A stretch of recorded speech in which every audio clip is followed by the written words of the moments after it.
unigryw. A dwi'n falch iawn rwan o ddeud bod gennym ni'r Prifardd Ieuan Wyn.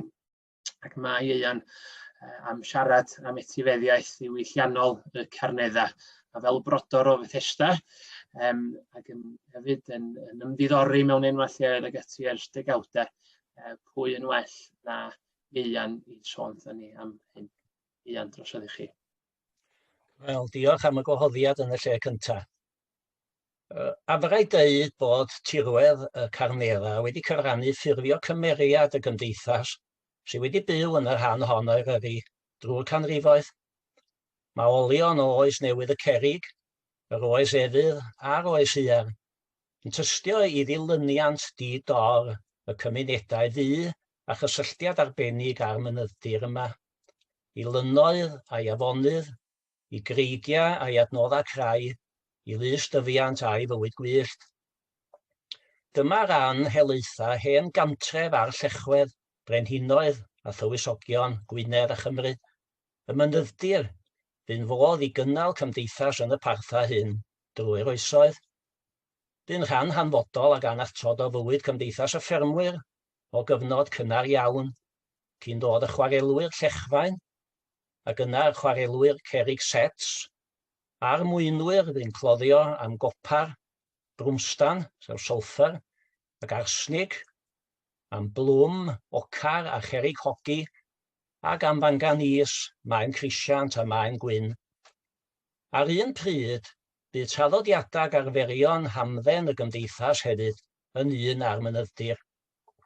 Y masnachu rhwng plwyfi, y pysgota, boi droi'r afon neu'n wirio, yr hel poethwal, yr ymgynnull teuluol i ymlacio yr ochr uchau giat y mynydd, y crwydro i sylwi ar fyd natur, a'r cerddad i'r copaon i fwynhau'r golygfeydd.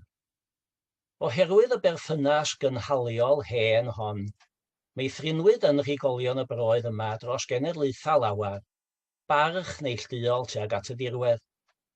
Ac mae'r cysylltiad hanfodol yma, y berthynas hanesyddol ddofn yma, yn parhau mewn sawl agwedd.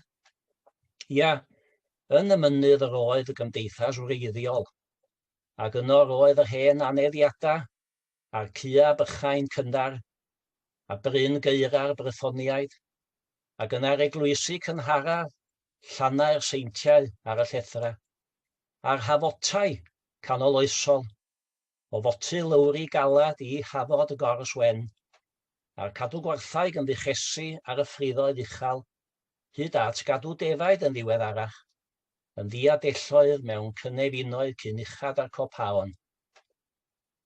Os ryfedd yn bod ni'n gysurus yn y mynydd, fedrwch chi ddim teimlo'n unig yno hyd yn oed ar eich pen eich hun.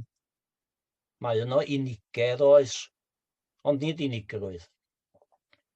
I rhai ohono ni a anwyd ac afagwyd yn ardal y Carneddau, y mynyddir oedd ag ydy yn Libart ni, ac mae Libart yn enw priodol ar y mynyddir, y tir hydd wrth law, ac i ni'n llafna ifanc roedd yn ardd gefn anfarth, yn ddeiar agorad helaeth, yn ymestyn o'r Gerlan i Lambedr y Cennin, o Afon Ogwan hyd at Afon Conwy. Dyma ardal y mynyddoedd a'r cymoedd, o ben yr Olawen i dal y fan, o gwm Eigia i gwm yr Afon Goch. Ardal y llynnoedd hefyd, o Lyn Anafon i Lyn Ogwan, o Lyn Coch i Lyn Geirionydd. Mae'r Carneddau wedi bod nid yn unig yn bresenoldeb corfforol amlwg i gymunedau'r llefydd hyn ers canrifoedd lawer, ond hefyd yn rhan o'i diwylliant nhw. Mae'r berthynas allanol a ffydd-fewnol rhyngom a'n Cynefin yn brofiad cyffredin, yn wirionadd cyffredinol. Fel y dywedodd y diweddar V.S. Naipaul, y llenor o Drinidad, un a ddisgrifio dirwedd sawl gwlad ar sawl cyfandir yn ei gyfrola, ond arodd ei bwys neilltuol ar arwyddocâd broef a gwraeth. Nid oes tirwedd fel tirwedd ein plentyndod, meddai. Mae hyn yn ymddangos yn wirionadd hunan amlwg, ond dweud y mae o, bod tirwedd plentyndod, deiar yn Cynefin cyntaf, yn golygu llawer iawn mwy na ffurlun ac amgylchedd. Mae'n rhan o hyn ydan ni bob un, yn rhan anatod o'n hunaniaeth ni. Rhan o un gwead ydy cymdeithas a'i thirwedd. Cydymdreiddiad iaith a thir. Bywyd cymdeithas yn ymwneud pobl a'i gilydd a'i hymwneud a'i hamgylchedd ydy diwylliant, ac mae dehongli daear ei lleoliad, ei gofod, yn rhan o hynny. Cwbl ddiystyr ydy craig a ffridd a llystyfiant, heb lygad a meddwl a chalon i roi ystyr a gwerth ac arwyddocâd iddyn nhw. A'n diwylliant ni, a chof y diwylliant, a'i gyfundrefn werthoedd sy'n rhoi i'n cynefin ni ystyr. Mae'n rhoi ni wreiddiau, ac mae o meithrin yno ni barch a chyfrifoldeb at nodweddion yn cymuned a'i hamgylchedd naturiol. Yr rhan ganolog yn yr etifeddiaeth ddiwylliannol ydy'n llenyddiaeth ni. By'r beirdd a'r llenorion yn defnyddio'r iaith yn greadigol i ymateb i amgylchiadau cymdeithas o gyfnod i gyfnod, ac mae'r traddodiad llenyddol hirfaeth hwn yn tystio bod bywyd wedi fyw yn y lle yma ar y tir hwn trwy'r Gymraeg yn ddi-dor ers 1000 o flynyddoedd, ac yn ddi-dor drwy'r frythoneg mam y Gymraeg am 1000 o flynyddoedd cyn hynny. Dyma drysor rhyfeddol i ymfalchio ynddo.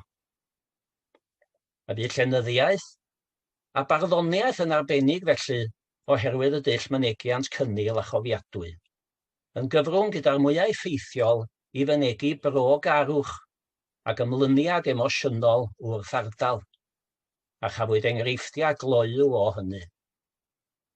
Ar dro, bydd rhannau o'r dirwedd ei hun yn wrthrych y bardd neu'r llenor. Bryd arall y gymuned ei hun gaiff y sylw, efo'r dirwedd yn gefndir dylanwadol, naill yn effeithio ar y digwydd, neu'n creu awyrgylch. Fel y bardd weinidog John T. Job, enghraifft, yn mynegu deimladau wrth y madail ac ardal y Carneddau, yn y gerdd Ffarwel i Eryri. Ac wrth gyfeirio at gwm pen llafar, sydd rhwng y ddwy garnedd fawr eu hunain sy'n cofhau'n tywysogion. Mi ddaliodd y bardd yn gryno mewn un pennill pyr a syml, ysbryd y berthynas rhwng yr unigolyn a'r mynydddir. Pennill aeth ar go nifer dda o drigolion Dyffryn Ogwen. Ffarwel i gwm pen llafar a'i heddwch diystŵr, lle nad oes lef, ond ambell fredd, a dyw, a sŵn y dŵr. Agwedd arall ar y dreftadaeth leol a chenedlaethol gyfoethog hon ydy'n henwa lleoedd, nodwedd benodol sy'n rhoi ystyr i'r mynydddir. Ia, gwaddol sydd bob amser yn enyn balchdar a diddordeb brwd yn ein plith ni ydy'n henwa lleoedd. Do, ben breintiwyd ni a thirwedd amrywiol iawn, ac mae'r enwau topograffig yn cyfrannu un dealltwriaeth ni o hanes y tir, hanes yr iaith, a hanes y cymunedau. Yn adlewyrchu natur y ddaeareg a ffurfiau dirwedd, y llystyfiant a'r creaduriaid, a bywyd yr hen gymdeithas. Ble caech chi enwa mwy swynol na'r rhain? Nant y gilfach felen a braich y llungwm. Afon Gaseg a ffrwd eboles. Pant y mynach a chadair Ceridwen. Craig y trin marchog a chwm y bedol arian. Bwlch y ddeufaen a bwlch y clawdd llwyd. Pen yr helgi du a phen llithrig o brach. Yr ysgolion duon a'r bryniau melynion. Craig y benglog a chrib y grimor lem.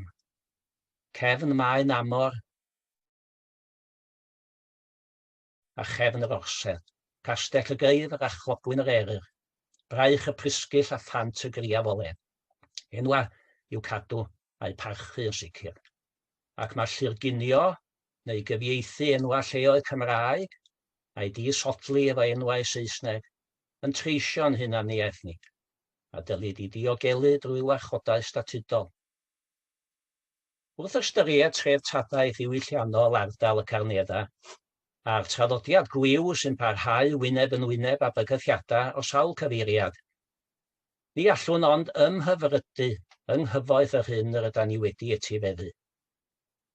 Mae cynllun tirwedd y Carneddau yn gyfle i ni ddiogelu ag atgyfnerthu'r bywyd Cymraeg, hyrwyddo'r warchodaeth o'r amgylchedd naturiol, a chyfoethogi ymhellach yr etifeddiaeth, i'w throsglwyddo i genedlaethau'r dyfodol. Diolch i chi am y gwrandawiad, a phob dymuniad da i'r tîm brwdfrydig sydd ynglŷn â'r cynllun.